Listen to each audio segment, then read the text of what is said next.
Hello, take two. Hello, everybody. Welcome to Fill the Glass, episode 18. I'm Cary Millsap. Today, I'm going to talk about math. I'm going to hold for all the clicks for everybody going, okay, I'm out. I'm done. Um, of course, everybody on this call doesn't hate math because we're all nerdy in that way. But I suspect that still there are certain tasks when it comes to doing math that just hurt. You just look at them and go, oh, I don't want to do that. But sometimes in our jobs, we have to do it anyway. And I'll give you a little bit of background about my relationship with math. I was a math major in college. And it was very frustrating because every time I'd come home, I'd go to the old golf course where I played with my friends that were my parents' age, and they'd go, oh yeah, how's school going? What's your major? And I'd say math. And they go, oh, can you take a list of 30 numbers and add them up in your head real fast? I'm like, no, that's a cross between arithmetic and magic. Math is actually different from that. Math is where you learn how to prove things. And that to me is what math is. Math is a tool that I use to model what goes on in reality. And if the model's good enough, I can predict things, which is an amazing power to have, to be able to say, yeah, if you do this hardware upgrade, this report won't go any noticeably faster, and I can prove it. Well, I do that with math. I show you a table that says, yeah, you're not using a disk right now. So if you get 100 times faster disk and you don't use it, your thing's not going to go any faster than it's going now. So that's math. Whether you like to call it that or not, that's math. So it's a good tool for modeling, and it's also a good tool for convincing. And that's what, to me, my last 2 years as a math major was all about. It was very similar to what my son's last 2 years in law school have been all about. It's like teaching people how to argue a point and how to prove something is true. So that to me is what math is. And in order to prove something, you have to be able to show your work, right? And I've talked about Mr. Harkey before, who was my high school math teacher, and how he taught us that everything was about showing our work. I mean, he already knew what the value of X was. We didn't need to tell him that X was 13. He knew X was 13. What he wanted to see was the process by which we believe or discovered that X is 13. So he was essentially tracing our minds by forcing us to write out every step of the way what we were doing when we were proving things. And so he extended proving past geometry and into algebra, for example, where most people don't think of algebra as a proving thing. Mr. Harkey taught us that it was a proving thing. So what I want to talk about today is this dirty, inconvenient task of unit arithmetic. Now, I don't even know if when I say the term unit arithmetic, and I'm going to stop my share so we can see faces here. I don't even know if everybody on the call thinks the same thing when I say unit arithmetic. But when I say unit arithmetic, what I mean is the old problem where you work out some numbers, and then at the end you have to decide, okay, what units are my answers in? And I've chosen a really simple problem to demonstrate something. So I want you to imagine that, and it's easy for me to imagine this. My son's a pitcher in college, baseball pitcher in college. And I might be, for example, making an iPhone app that would do a really cool thing of when I play catch with my son, be able to see when the ball is released from his fingers and then start a timer. And then the ball is going to cover a certain distance until it hits my glove. And maybe this iPhone app can detect when the ball's released and when the ball hits my glove. And then maybe I could enter in as a parameter, how many feet that was. So I can see how many feet per second my son's throwing a ball. Okay, so I can measure feet per second. but I may not want my answer in terms of feet per second, because like, how fast is a good pitch in baseball in feet per second?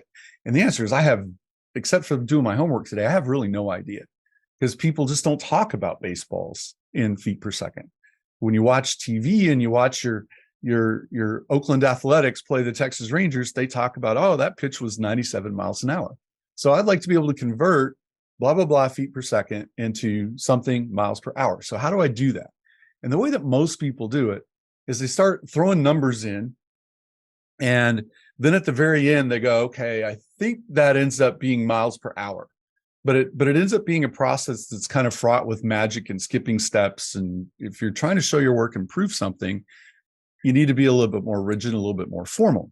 So what I'd like to do today is show you, and I'm not going to call it a trick. It's not a trick. It's grounded in the basic rules of algebra. Things like the number one is special because it's what's called the multiplicative identity. I can take any quantity, multiply it by one, and I still have the same quantity. Here, let's do a quiz real quick. What's 43.2 times 1? It's 43.2. What is 6 bicycles times 1? It's 6 bicycles. Okay, so I can multiply anything by 1 that I want. And if I want, I can represent 1 creatively. Like, for example, there are 60 seconds in a minute. So if I multiply something by 60 seconds per minute, I get the same answer as I get the same quantity as I had before. So I'm going all abstract on you. Let me get back to concrete. So let's say that I'm in the yard and my son throws a baseball, and let's say that I measure him out at 125 feet per second, and I want to convert that into something miles per hour. Well, how would I go about doing that? Well, what I'm going to show you is that I'm simply going to multiply this quantity here, the 125 feet per second, by creatively chosen representations of the number 1, and I'm going to end up with a unit that I like. So let me do that here with pressure and everything of you guys watching. So I'm going to abbreviate feet by FT and second by SEC. What I want to do is multiply this 125 feet per second by some value of 1. And in the end, I want to end up with miles. So what I want to do is multiply by something that has miles in the numerator. And I also want to multiply by something that has hours in the denominator. Okay? So I want to end up with miles per hour, but I also want to get rid of the feet in the numerator. So if I divide by feet, I will be able to cancel out this feet thing here.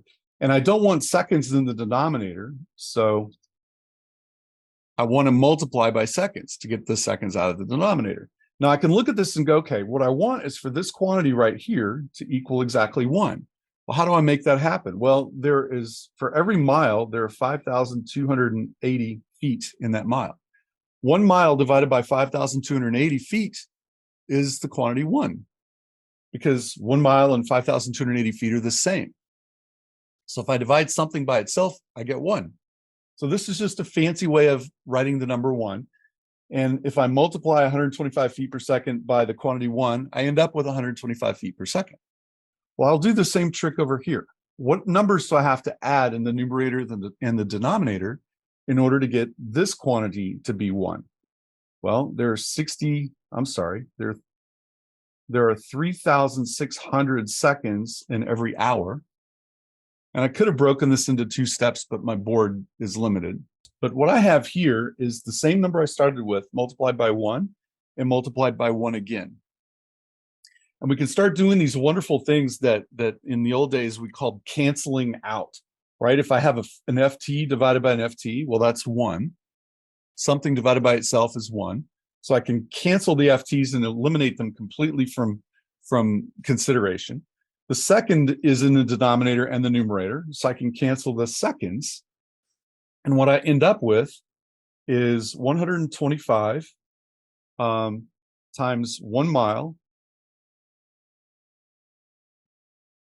over 5,280 feet. Well, I'm writing down something that's already there. I've gotten rid of the feet already.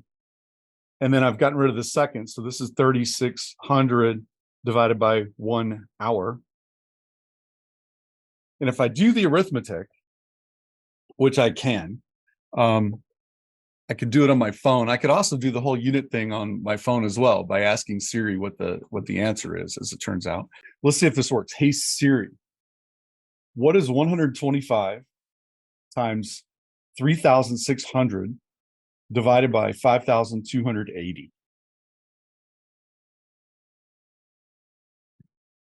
Siri's telling me quietly that it's 85. And I've got miles in the numerator, and I've got hours in the denominator, and there's my answer. If he throws 125 feet per second, he's throwing 85 miles an hour. Now, of course, he would be insulted that I used an example that goes 10 miles an hour less than what he can actually do, but you get the point. I feel like I made that seem hard. So let me go back and just refresh your memory on what the tricky bits were.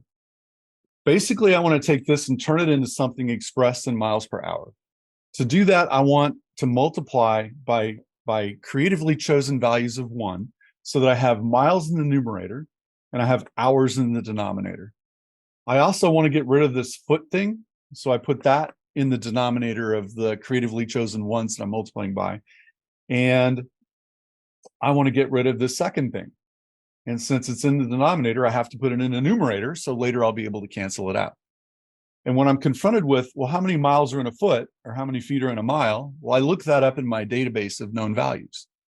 If I wanted to convert this feet per second into farthings per fortnight, then I would go to my dictionary and figure out what the heck is a farthing?